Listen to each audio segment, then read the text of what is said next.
আসসালামু আলাইকুম, সবাইকে শুভেচ্ছা জানাচ্ছি। মাসুম মাহবুব দেখছেন ওপেন দ্য ইউটিউব চ্যানেল এবং মাসুম মাহবুব ফেসবুক পেজ। অনেকেই বলেন অডিও বাড়াতে, কিন্তু আমি যখন কথা বলি আমার সাউন্ড কার্ডে দেখাচ্ছে লাল হয়ে যাচ্ছে। তার মানে আমার সাউন্ড বেশি হলে লাল রেখাটি দেখা যায়। প্রিয় দর্শক, বেশ কিছু গুরুত্বপূর্ণ খবর আছে। এর মধ্যে প্রথম খবরটি হলো রাশিয়া ইরানকে দিচ্ছে SU-35, প্রায় 48টা। 20টা তৈরি হয়ে গেছে আর 28টা তৈরি হচ্ছে। তার মানে যুদ্ধ কৌশলে ইরান এবার দখলদার দেশটিকে খেলা দেখাতে যাচ্ছে। 2 নম্বর গুরুত্বপূর্ণ খবর, ট্রাম্প এবং নেতানিয়াহু আসছে নির্বাচনে পরাজয়ের মুখ দেখতে পারেন এমন তথ্য আসছে সেই দেশগুলোর গণমাধ্যমে। 3 নম্বর গুরুত্বপূর্ণ খবর, পিতার জানাজা শেষে এবার জাতির উদ্দেশ্যে প্রকাশ্যে কথা বললেন আয়াতুল্লাহ আলী খামেনির ছেলে মুস্তফা খামেনি। ঘোষণা দিলেন কঠিন প্রতিশোধ নেবার। তার মানে যুদ্ধ থামছে না, যুদ্ধ এবার বড় ফ্রেমে লাগতে যাচ্ছে। পুরো মিডল ইস্ট এবার ভয়াবহ বিপর্যয়ের দিকে যাচ্ছে। একই সঙ্গে পাকিস্তান এবং সৌদি আরব সব পক্ষকে শান্ত থাকার আহ্বান করেছে। পাশাপাশি লেবাননের শিশু বা সাধারণ মানুষ হত্যায় ফেঁসে যেতে যাচ্ছে এবার নেতানিয়াহু। চলুন আমি আপনাদেরকে একটা একটা করে খবর দেওয়ার চেষ্টা করছি। মানবাধিকার গোষ্ঠীর যে তদন্তগুলো হয়েছে, লেবাননের দখলদার দেশটি যে পরিমাণ অ্যাটাক করেছে, এতে করে অনেক পরিবার, নিরীহ পরিবার মারা গেছে। এর মধ্যে 3টি হামলা খতিয়ে দেখার চেষ্টা করছে অ্যামনেস্টি ইন্টারন্যাশনাল। অ্যামনেস্টি ইন্টারন্যাশনালের মতে দক্ষিণ লেবাননে 3টি ইসরায়েলি বিমান হামলায় 12 শিশু সহ 24 জন বেসামরিক নাগরিক নিহত এবং কয়েকটি পরিবার পুরোপুরি নিশ্চিহ্ন হয়ে গেছে। এটিকে যুদ্ধ অপরাধ হিসেবে তদন্ত করতে শুরু করেছে এই মানবাধিকার সংগঠনটি। মানবাধিকার সংস্থাটির তারা জানিয়েছে যে 6, 12 ও 13 মার্চ টায়ার জেলায় আল থাকানা মহল্লা, সাইদা জেলার ইরকায় এবং নাবাতিয়ে জেলায় আল রাহবাত মহল্লায় বেসামরিক নাগরিকদের বাড়িঘরে হামলা চালায় ইসরায়েল। নিহতদের মধ্যে 5 থেকে 16 বছর বয়সী 12 জন শিশু ছিল, একজন গর্ভবতী নারী ছিল এবং আরো 6 থেকে 7 জন নারী ছিল এবং বেশ কজন পুরুষ ছিলেন, যাদের মধ্যে অন্তত আরো 18 জন আহত হয়েছেন। সংস্থাটি বলছে তাদের কাছে এই সিদ্ধান্তে উপনীত হওয়ার যুক্তিসঙ্গত কারণ রয়েছে যে ইসরায়েলি বাহিনী বেসামরিক ও সামরিক লক্ষ্যবস্তুর মধ্যে পার্থক্য করতে ব্যর্থ হয়েছে। বেসামরিক ব্যক্তি বা বেসামরিক স্থাপনার উপর হামলা চালিয়ে অথবা বেসামরিক ক্ষয়ক্ষতি কমানোর জন্য সম্ভাব্য সকল সতর্কতা অবলম্বন করতে ব্যর্থ হয়েছে ইসরায়েল, বা ইচ্ছাকৃত তারা লেবাননের বেসামরিক বা নিরীহ মানুষের উপর আক্রমণ করেছে। যদি এটি প্রমাণিত হয়ে যায় তাহলে আবারও নেতানিয়াহুর ফেঁসে যাওয়ার সম্ভাবনা তৈরি হচ্ছে, কারণ এটি মানবাধিকার লঙ্ঘন এবং এক প্রকার যুদ্ধাপরাধ হিসেবে বিবেচিত হবে। দর্শক, অন্যদিকে আজকে পাকিস্তান এবং সৌদি পররাষ্ট্রমন্ত্রীর মধ্যে আলাপ হয়েছে টেলিফোনে। একদিকে ছিলেন পাকিস্তানের ইসাকদার, অন্যদিকে ছিলেন সৌদি আরবের প্রিন্স ফয়সাল বিন ফারহান। তারা আমেরিকা এবং ইরানকে সতর্ক করে বলেছেন, মধ্যপ্রাচ্যে নতুন করে সংঘাত কারো স্বার্থ রক্ষা করবে না, বরং এই অঞ্চলটিকে আরো বিপর্যয়ের দিকে নিয়ে যাবে। পাকিস্তানের পররাষ্ট্র মন্ত্রণালয়ের এক বিবৃতি অনুসারে 2 নেতার এই ফোনালাপের পর কিছু তথ্য গণমাধ্যমে এসেছে। গত মাসে যুক্তরাষ্ট্র ও ইরানের মধ্যে একটি চুক্তি স্বাক্ষরিত হওয়া সত্ত্বেও সংঘাত বৃদ্ধির বিষয়ে গভীর উদ্বেগ প্রকাশ করেছে দেশ দুটো। বিবৃতিতে বলেছেন তারা একমত হয়েছেন যে নতুন করে সংঘাত কারোর স্বার্থে রক্ষা করে না, বরং আঞ্চলিক শান্তি ও স্থিতিশীলতার প্রচেষ্টাকে ব্যাহত করবে। প্রিন্স ফয়সাল উত্তেজনা প্রশমন এবং সংলাপ অব্যাহত রাখার গুরুত্ব দিয়েছেন এবং অন্যদিকে সকল পক্ষকে সর্বোচ্চ সংযম প্রদর্শন করতে আহ্বান করেছেন। অর্থাৎ পাকিস্তান এবং সৌদি আরবের মধ্যে এই আলাপচারিতাটি হচ্ছে কখন, যখন ইরান এবং আমেরিকার মধ্যে আবারও অ্যাটাক শুরু হয়েছে। আবার আজকে আমেরিকার দাবি অনুযায়ী তারা অ্যাটাক বন্ধ রেখেছে, কিন্তু এরই মধ্যে মুস্তফা খামেনি প্রকাশ্যে আবারও প্রতিশোধের ঘোষণা দিয়েছেন। কি ঘোষণা দিয়েছেন আসেন আমরা শুনি। ইসলামী বিপ্লবের শহীদ নেতা আয়াতুল্লাহ সৈয়দ আলী খামেনির জানাজা শেষ হয়েছে এবং সেই জানাজা শেষে একটি বক্তব্য দেন তার ছেলে মুস্তফা খামেনি। তিনি ইরাক এবং ইরানের জনগণকে এবং পৃথিবীব্যাপী যেসব দেশের ডেলিগেটরা ইরানে এসছেন তাদের প্রতি কৃতজ্ঞতা জানান এবং প্রশংসা করেন। পরে তিনি বলেন, আমরা ওই দেশ দুটোকে, বুঝতে পারছেন তো কোন দুটো দেশ, তারা তাদের সন্ত্রাসীদের অবশ্যই কঠিন প্রতিশোধ নিতে যাচ্ছে। আল জাজিরা বলছে কি, যে মুস্তফা খামেনি তার শেষ বক্তব্যে তার পরিবার, তার দেশবাসী এবং তার বাবার পবিত্র রক্তের বদলা নেবেন এই ঘোষণাটি দিয়েছে। এই ঘোষণার পর পৃথিবীতে আবার নতুন করে টেনশন বেড়ে গেছে, কারণ তিনি বলছেন যে আমরা এই রক্তের বদলা নেবই, প্রতিশোধ এ জাতির অঙ্গীকার। অর্থাৎ মুস্তফা খামেনির দেখেছেন পুরো জাতি তার বাবার জানাজায় এসছে এবং একটি দাবি করেছে, প্রতিশোধ প্রতিশোধ প্রতিশোধ। সবাই ইন্তেকাম বা প্রতিশোধের দাবি তুলেছেন। তো দেশটির ভেতরে যেই প্রতিশোধের দাবি উঠেছে সেই দাবির প্রতি শ্রদ্ধা জানিয়ে মুস্তফা খামেনি এবার প্রকাশ্যে ঘোষণা দিয়েছেন তার প্রতিশোধ নেবে। এখন এই প্রতিশোধ কি হতে পারে? ট্রাম্প নেতানিয়াহুর উপর বিশেষ কোন অ্যাটাক, নাকি আবারও মিসাইল অ্যাটাক? মিসাইল অ্যাটাক তো আমরা দেখেছি, কোনটা হবে এটাই স্পষ্ট তিনি করেননি। কিন্তু এই ঘোষণাটির পর আবারও আমেরিকা ইসরায়েলের টেনশন বেড়ে গেছে। হতে পারে যে কোনো সময় ইরান ইসরায়েলে বড় কোনো অ্যাটাক করতে পারে, আবার হতে পারে ইরানের উপর ইসরায়েল আক্রমণ করলে ইরান তার পাল্টা জবাবটা, প্রতিশোধের ভাষাটাকে দ্বিগুণ আকারে দেখাতে পারে। এর আগে মার্কিন প্রেসিডেন্ট ডোনাল্ড ট্রাম্প বলেছেন যে তাকে যদি আক্রমণ করে বা হত্যার চেষ্টা করে তাহলে 1000 ক্ষেপণাস্ত্র তিনি প্রস্তুত রেখেছেন। পাশাপাশি পুরো ইরানকে ধ্বংসের জন্য তার সেনাবাহিনীকে নির্দেশ দিয়েছেন। দর্শক, সবচেয়ে গুরুত্বপূর্ণ আজকের যে খবরটি, আমি আরো কিছু তথ্য দেওয়ার আগে বলছি, মাস্কাটে ইতিমধ্যে, ওমানের যে মাস্কাট, সেখানে আলোচনায় ইরানের পররাষ্ট্রমন্ত্রী আব্বাস আরাকচি এবং ওমানি প্রতিপক্ষ একসাথে বসেছেন। সেখানে হরমুজ প্রণালী দিয়ে জাহাজ চলাচলের নিরাপত্তার জন্য উপযুক্ত ব্যবস্থা নিয়ে আলোচনা করছেন এই নেতারা। তার মানে ইরানের ডেলিগেট ওমানে পৌঁছে গেছে এবং সেখান থেকে তারা যুদ্ধ কি করে বন্ধ করা যায় অথবা হরমুজ ইস্যুতে ইরান এবং ওমান কি সিদ্ধান্ত নিতে পারে সেই ব্যাপারে আলোচনা চলছে। আসেন কয়েকটা তথ্য আগে আপনাদের দেই। এখন ইসরায়েল এবং আমেরিকার উপর প্রতিশোধ আসলে কি নিতে পারে? মুস্তফা খামেনি যে ঘোষণাটা দিয়েছেন, বলা হচ্ছে যে খামেনির কাছে তার দেশের জনগণের দাবিটা সবচেয়ে বেশি গুরুত্ব পাচ্ছে। কারণ ইরানের জনগণ জানাজার সময় প্রত্যেকে বলেছিল তারা প্রতিশোধ চায়। এখন খামেনি অবশেষে আজ তার বাবার জন্য তিনি প্রকাশ্যে বক্তব্য দিয়েছেন এবং সেখানে প্রতিশোধ শব্দটা ব্যবহার করেছেন। আল জাজিরা সহ বড় বড় গণমাধ্যম সেটাকে জোরে সোরে প্রচার করছে। তার মানে এখন মধ্যপ্রাচ্যে আবার বড় যুদ্ধের দিকে যাচ্ছে, এটা কনফার্ম। একদিকে ডোনাল্ড ট্রাম্প তার জনপ্রিয়তা হারিয়েছেন, আগামী মধ্যবর্তী নির্বাচনে পরাজয়ের মুখ দেখতে পারেন, সম্ভাবনা বেশি। অন্যদিকে ইসরায়েলের সকল জনমত নেতানিয়াহুর বিরুদ্ধে চলে গেছে, কারণ নেতানিয়াহুর বিপক্ষে যারা রয়েছেন তারা এখন একজোট হয়ে নেতানিয়াহুর বিরুদ্ধে নেমেছেন।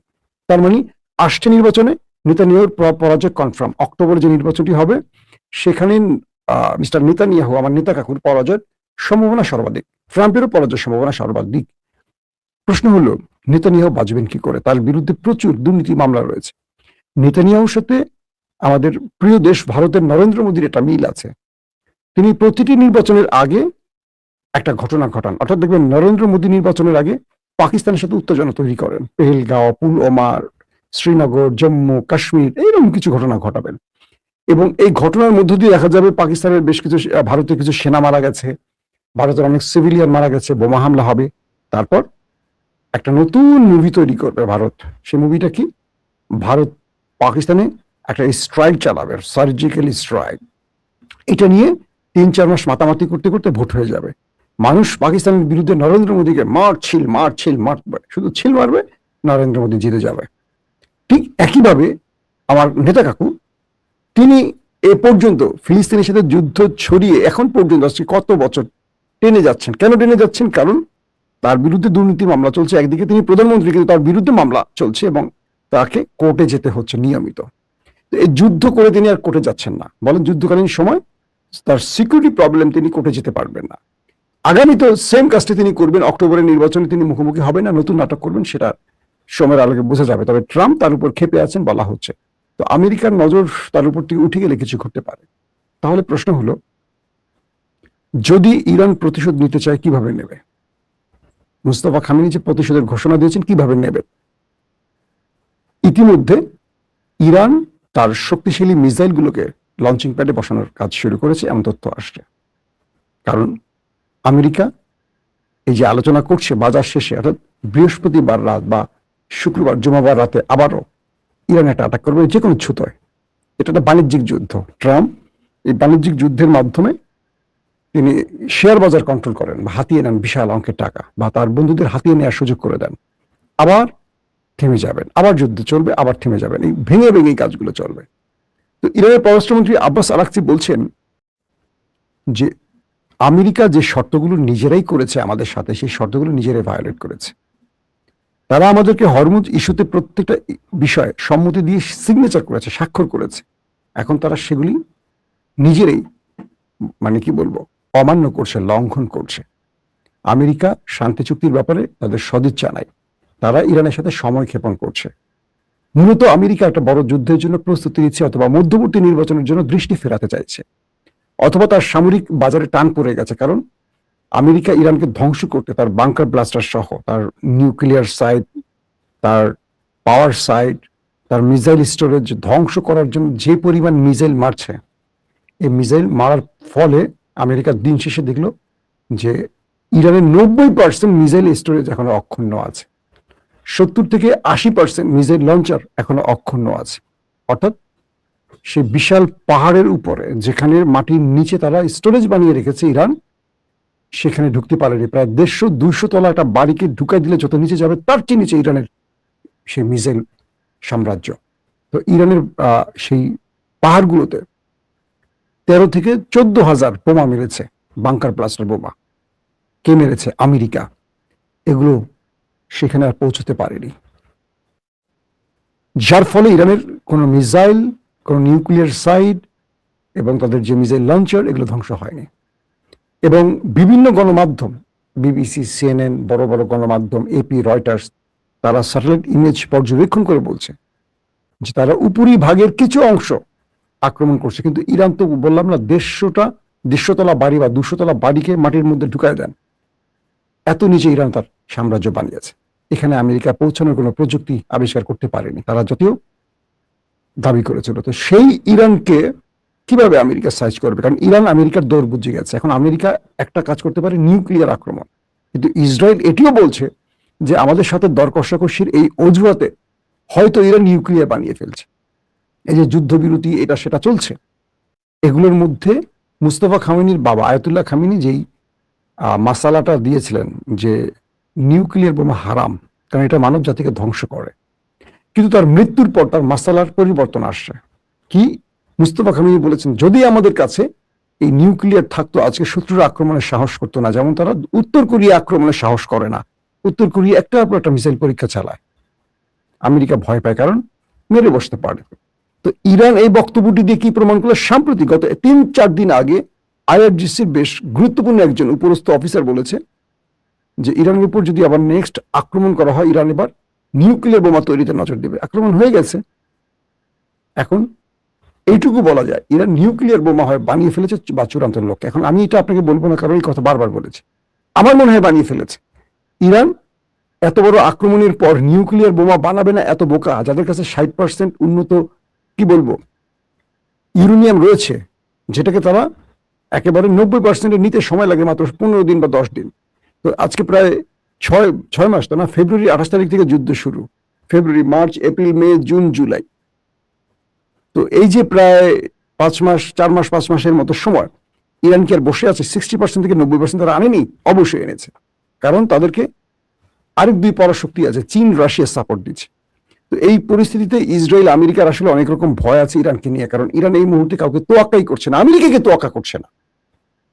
তো আমেরিকা যখন নিউক্লিয়ারের হুমকি দিচ্ছে, ইরান কেন ভয় পাচ্ছে না? এটা নিয়ে ইরানের ইসরায়েল এবং আমেরিকা টেনশন বেশি। চিরে ট্রাম্প বারবারই নিউক্লিয়ার আক্রমণের হুমকি দিচ্ছে, কিন্তু ওরা ভয় পাচ্ছে না কেন? এদিকে রাফায়েল গ্রোসি, যে অ্যাটমিক এনার্জি চেয়ারম্যান বা প্রধান, তাকে ইরান ঢুকতে দিচ্ছে না, কাউকে ঢুকতে দিচ্ছে না। তো এই পরিস্থিতিতে ইরান প্রতিশোধ নেবে ঘোষণা দিয়েছে মুস্তফা খামেনির মাধ্যমে। যে ঘোষণাটি আসছে তাতে করে বলা যাচ্ছে থামছে না যুদ্ধ, আবার শুরু হচ্ছে বড় ফ্রেমে। কারণ এই প্রতিশোধটা কখন কিভাবে নিবে মুস্তফা খামেনি, তার উপর ডিপেন্ড করে ভিন্ন কিছু ঘটে যাচ্ছে। অন্যদিকে আরবের বাকি দেশগুলো যে কোনোভাবে তারা মধ্যপ্রাচ্যকে, মিডল ইস্টকে শান্ত রাখার জন্য তাদের কূটনীতিকে চরম পর্যায়ে নিয়ে গেছে। তো এখন সবাই দৌড়াদৌড়ি শুরু করছে। কাতার গতকালকে, আজকেও কাতার ইরানের ডেলিগেট পাঠিয়েছে যেন এটাকে ঠান্ডা করা যায়। পাকিস্তানের সাথে ইরানের কথা হচ্ছে, পাশাপাশি তুরস্কের সাথেও যোগাযোগ চলছে। ট্রাম্প নিজের জীবন রক্ষা এখন টেনশনে আছে। সে তুরস্ক সফর করেছেন, পথের মধ্যে তিনি টানা যান না, একটা বিমান, তার বিমান চেঞ্জ করে ফেলেছেন। ওমানের একটি বিমান, সামরিক বিমানে গেছেন, তারপর তুরস্কে গিয়ে A1 একটা পুরনো বিমানে উঠছেন, ব্রিটেনে গিয়ে নেমে গেছেন। মানে তার যে রুট, নির্ধারিত রুট পরিবর্তন করে, বিমান পরিবর্তন করে, অনেক ঝাক্কি ঝামেলা পেরিয়ে তিনি তুরস্কে গেছেন, তুরস্ক থেকে আবার আমেরিকায় ফিরেছেন মিস্টার ট্রাম্প। তার মানে ইরান কিছু একটা করতে যাচ্ছে, এটা ট্রাম্প বুঝে গেছে। সেই বোঝা থেকে এখন বড় ফ্রেমে টেনশনে পড়ে গেছেন, যে কারণে তিনি হুমকিও দিয়েছেন ইরানকে যে আমি যদি মরে যাই তোমাকে শেষ করে ফেলবো। তুই বেটা মরে গেলে শেষ করবি কিভাবে? তো সেনাবাহিনী, তো নতুন প্রেসিডেন্ট নির্বাচন নিয়ে ব্যস্ত হয়ে যাবে। দর্শক, বিদায় নিচ্ছি আজকের মতো। প্রত্যেকে ভালো থাকবেন। আল্লাহ হাফিজ।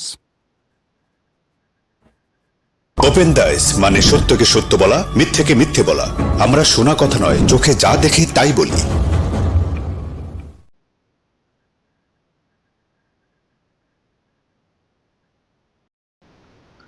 দর্শক অবশ্যই শুরু থেকে শেষ পর্যন্ত দেখছেন, জানছেন। অবশ্যই আপনাদের মূল্যবান মতামত কমেন্টে জানিয়ে দিবেন। তো সবাই ভালো থাকবেন। ধন্যবাদ সবাইকে।